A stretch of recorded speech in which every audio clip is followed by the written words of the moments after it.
I just bought a Cologne fragrance mystery box filled with some of TikTok's most viral fragrances, and we're about to see what makes them so good. But first, what makes a fragrance go viral? Snitching. Yeah, it gotta be snitching. But all jokes aside, it's someone's inability to keep a great fragrance to themselves, so they tell the entire world about it. So, let's see if they live up to the hype. Packing peanuts. We're gonna start with Afternoon 9 p.m. because, well, so many of you asked me to check this one out. And from my understanding, this one should be a clone of Ultramar from Jean-Paul Gaultier, and that one's pretty dope. Ultramar is somewhat of a legend when it comes to fragrances, and if this one is anything similar, then we're probably in for a steal, especially for its price point. Now that is good. Man, this is pretty dope. On first spray of Afternoon 9 p.m, I definitely get those hints and tiebacks to what you would come to expect with Jean-Paul Gaultier's Ultramar. This fragrance is super solid. You get some of that lavender and that fruity aspect that come along with this one, and to me, this one's pretty good. Smelling this one immediately takes me back to my first time smelling Ultramar, and I was immediately hooked. I talked about this story in the past, so check out the full review if you want to hear more, but this one is top tier. Well, I guess I can't say top tier yet. We gotta see what it performs like. On the first spray of Afternoon 9 p.m, you get some of that apple, that lavender is alive and well. It's just popping off of this test strip here, and when I place it on skin, well, we'll see what it's all about. Interesting. On skin, this one doesn't smell as good to me as it did on the test strip. And maybe I need to let it dry down just a bit more before it becomes more of that Ultramar, but I immediately got Ultramar on the test strip, but not on skin. On skin, I'm getting less of that lavender, more of the cinnamon, but that apple still remains quite the same between the test strip and on skin. Despite the differences of on skin versus the test strip, I would say that Afternoon 9 p.m. is pretty good, and it's clear why you wanted me to check this one out. Next, we have Lattafa Mahir Legacy, but I might have butchered that name. I just checked my comments, and it looks like Mahir Legacy should be a recreation of Parfum de Marly Sedley, and personally, I'm a huge fan of that fragrance. So if it smells anything like it for the more affordable price point, then we should be in for a huge win. But also, according to the comments, this fragrance should be around 35 bucks. And according to the receipt, we paid $24 for this one, so that makes me even happier. Get over here. The packaging reminds me of those bottles of liquor that they put up in the liquor store, like high up. Let's see if it's really top shelf. Now the presentation for Mahir Legacy is a little over the top. You got this Pegasus head at the top of this one with this chrome-esque bottle, and it's pretty heavy. I feel like I can just clock somebody over the head with it like a game of Clue. All right. Okay, I see what they're doing here. Let me try this thing on skin. Okay, so I see what they're trying to do with this one. On the first spray, I do get something that's bright, but before that happens, this one is strong burst of alcohol. And with that being said, I have come across Sedley clones that don't have that. And Ladies from Dua happens to be one of those better fragrances. On the first spray, again, in addition to that alcohol, you do get this strong burst of bergamot, adding to that overall freshness of this composition. As it further develops, I'm not sure if that brightness that I got in the beginning was bergamot or was it more or less a grapefruit or some type of mixture of notes.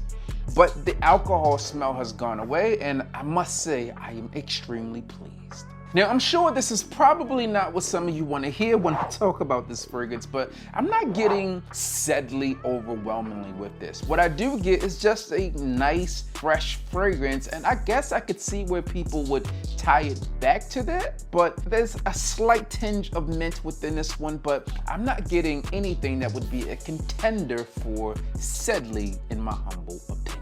At least not yet, because the Afternoon 9 p.m. is beginning to pop off my skin, and this Mahir Legacy probably will increase a little later. At any rate, if you're looking for a fresh fragrance that you can wear for spring and obviously summer, Mahir Legacy could be one of those fragrances that you reach for, so Lattafa, decent job. Because that afternoon 9 p.m. is beginning to pop and project off the skin a bit more, I'll just go ahead and go to the next afternoon fragrance, which is Supremacy in Heaven. I just checked my comments and it looks like no one has mentioned this fragrance, so we're truly going in as a blind buy. Nothing. We know nothing. So let's see if we can figure this one out. Now, I said that the presentation on this one looks interesting. It looks like it should be high above in the clouds. Well, I guess with the name like Supremacy in Heaven, then it should feel that way.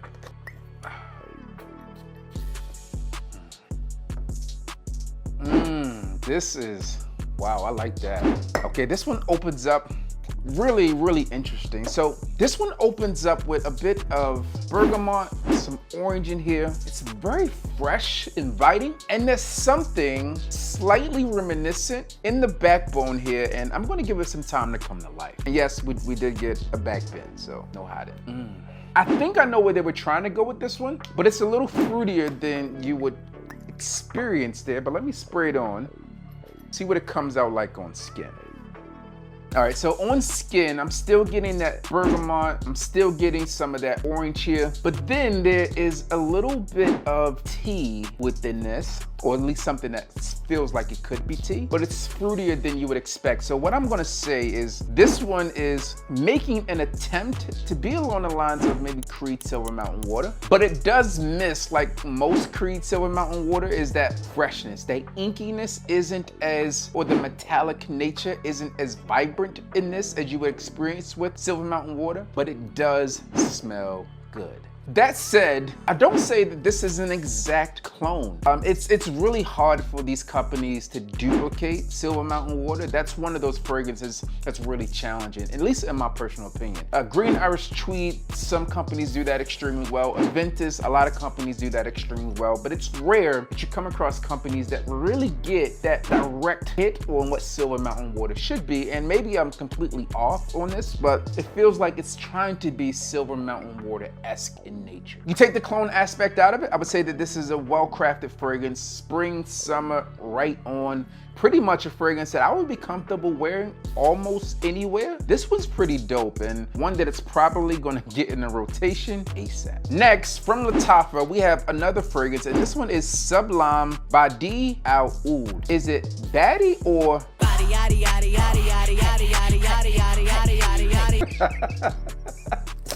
we shall see what this one's about.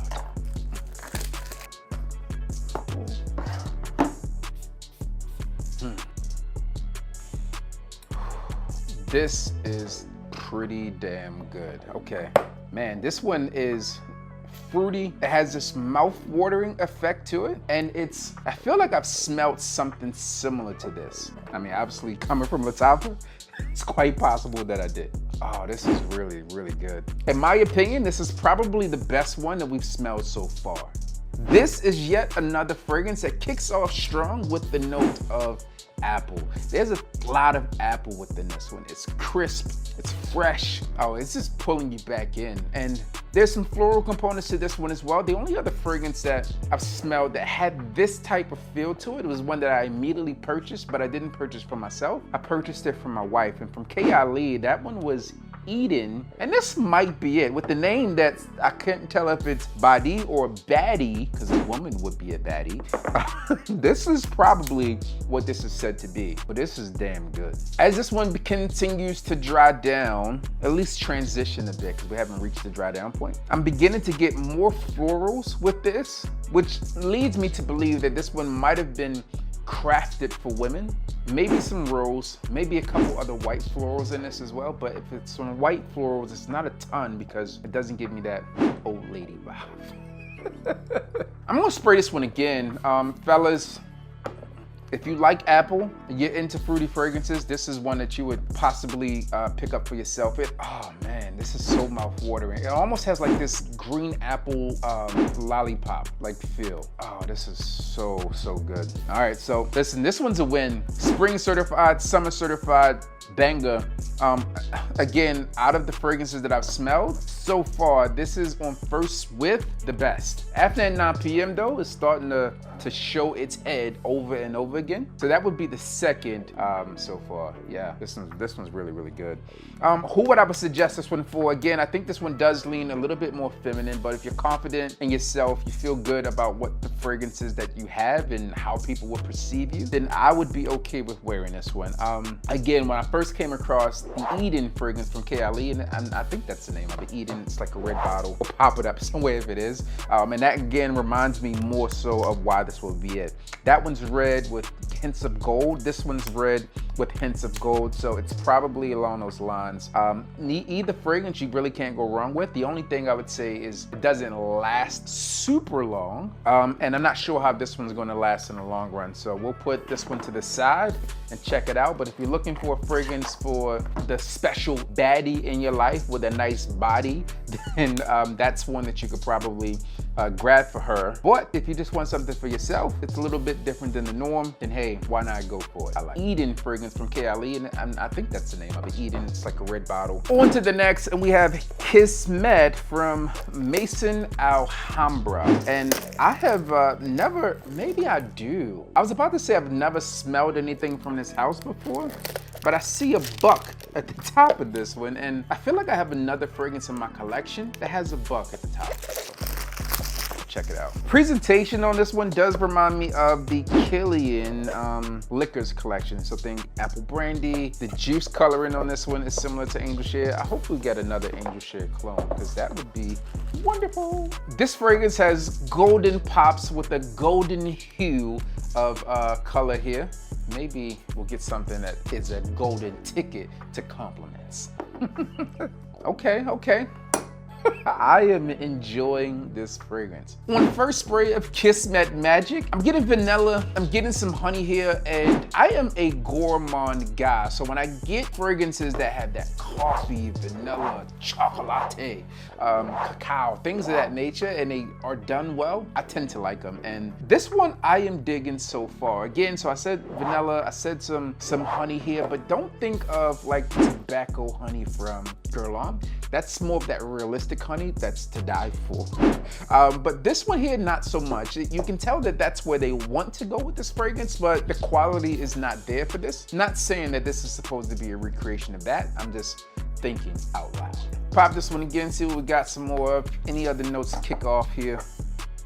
Okay. There's like a little boozy nature to this, and given that we had that vanilla, we got some honey, maybe even some amber, that boozy quality. This could be like another take on Angel Share from Killian, and I would see why you would want to recreate that. The success of that fragrance, the compliment factor that's drawn in, and the price point that a lot of people can't afford, this would be an easy entry to smell similar. This doesn't smell like a direct clone of that, but it does smell like it's trying to be within the same vein. It may yield you similar results. If I take a few deep whiffs of this fragrance, there's also maybe some chocolate or cacao within this, which would send it along a different path of what you would get with Angel Share, but I think that's okay. Yeah, it's definitely there. It is definitely there. I'm digging this though. Let's spray this one on skin, see what we got. I guess I've chosen my fragrance of the day. Oh my goodness. Listen, I enjoy this fragrance. I think a lot of you out there will too. So Maison Alhambra, good job. Let's see if it does a little bit of magic when it comes to compliments. You know what? It just clicked to me of why this fragrance is coming to mind for me. Let me check here. I got it. One of my guys hit me up that I know. He said, hey, check out this house, Maison Alhambra, a bright peach eau de parfum. So I'm assuming that is a clone of Tom Ford's bright peach. All right, Kissm Magic, we tried it. It's good. And E, he says they're good fragrances as well. With tax, this mystery box was around 140 bucks, so let's just call it $30 per fragrance. And I think it was worth it, but was it a good deal? I just created a cart on another popular fragrance site, and these fragrances came out to $147, so I would say we got a good deal. And speaking of good deals, my friends over at Max Aroma got you covered. Now, this was a mystery box from TikTok, but my friends over at Max Aroma even experimented with doing mystery boxes. I think mystery boxes are a super dope way to explore new fragrances, and of course, we got some heat. So if you enjoyed this video, then click here to see what happened when I unboxed $1,500 worth of fragrance from Max Aroma.